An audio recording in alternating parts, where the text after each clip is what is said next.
Welcome back to my YouTube channel. This is Daniel Rosehill, and I'm currently moving apartments in Jerusalem, and I've been thinking a lot recently about how much renting sucks from virtually every possible level. Like many people around the world today, I can't currently see a way of getting onto the property ladder. This is a cause of frustration and embarrassment to me. This is partially why, like hundreds of millions of young people around the world, I currently take a medicine called Lexapro to dull the pain of this bleak reality. I'm 34, by the way. Am I even still considered young?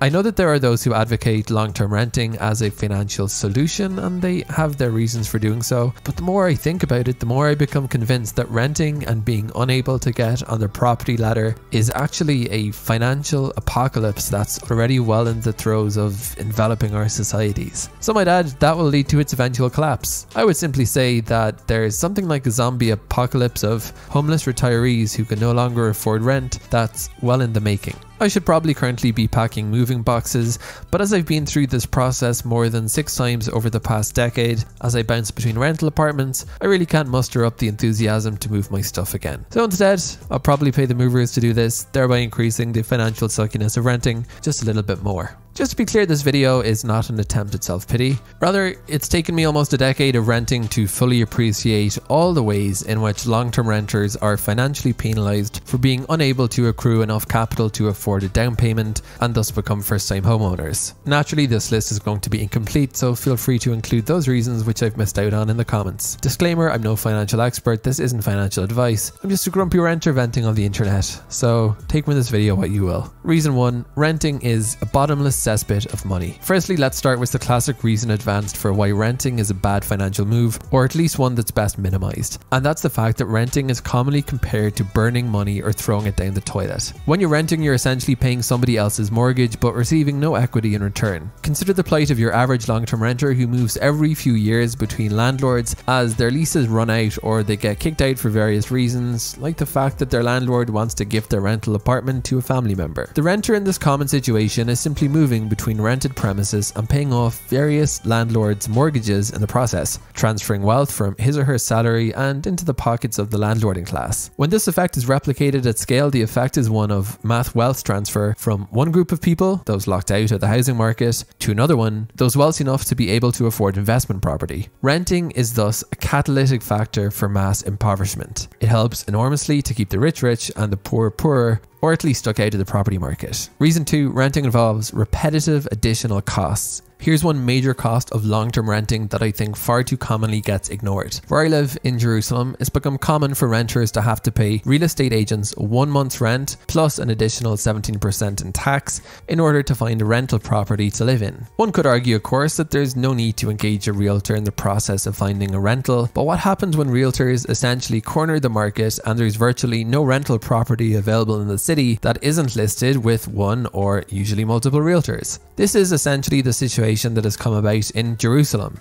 Theoretically, nobody is obliged to use a real estate agent to find a rental property to live in, but the reality on the ground is that it's extremely difficult, if not impossible, to find somewhere half decent without being forced into engaging one. The second big cost associated with renting property is the cost of moving. As one moves through life and accrues possessions and builds a family, the average cost of a move is likely to simply keep growing over time. Being forced into paying commissions to rent property isn't something that's common to all jurisdictions, but paying for moving is. The point I'm trying to make here is that these aren't just burdensome costs, which they are, but in unstable rental markets without rent control, long-term leases, and where landlords are free to evict tenants at short notice, these repetitive once-off costs keep repeating themselves, sucking more and more money over time. Over the course of the past 8 years, I've paid no less than 3 realtor fees simply for the privilege of moving between different rental apartments. Every move has cost me progressively more money. Thus, not only is renting property a financial black hole on a month-to-month basis, the sunk costs are actually progressive and simply keep mounting up the longer you continue renting. The only way to escape this never-ending cash bonfire is to own property.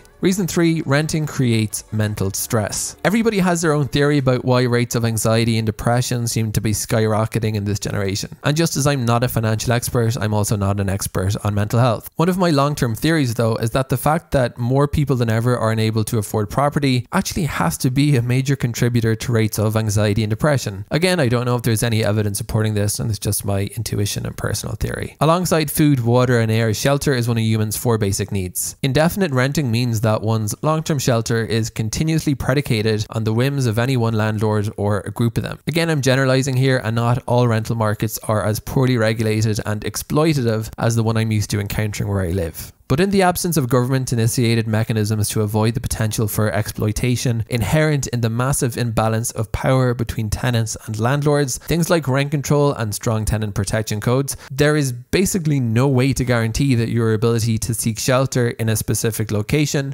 will not be pulled out from under your feet every few years. Even for those who don't face having to relocate themselves every number of years, there's often no guarantee that their rental costs will remain the same. This of course makes it extremely difficult for renters to manage their finances over the long term. Budgeting accurately becomes way more difficult when your main expenditure becomes a variable cost. All this is massively anxiety inducing, and I believe has a corrosive effect on the mental health and well-being of millions of those who rent because they have no other option. There are other ginormous disadvantages to renting, such as the fact that you generally can't alter the property you inhabit, and even major aspects of your living situation like whether or not you're allowed to own pets can be decided by a landlord. Landlords of course are also frequently terrible and derelict in their responsibility to maintain their property in habitable condition. Having typed all this out, I'm now way too angry at renting to be able to think of any positives to bring a bit of balance here. So I asked Google Bard for some, and it told me that renters have more flexibility, which I think is sort of true, but also counterbalanced heavily by the fact that it's common for landlords to forbid the right to sublet property. And there's also a kind of a huge lack of flexibility that comes with bleeding money indefinitely to maintain a quasi-nomadic state of long-term accommodation. Thanks for watching my rant. To receive more downbeat, depressing videos on social issues like the housing crisis, please consider subscribing here.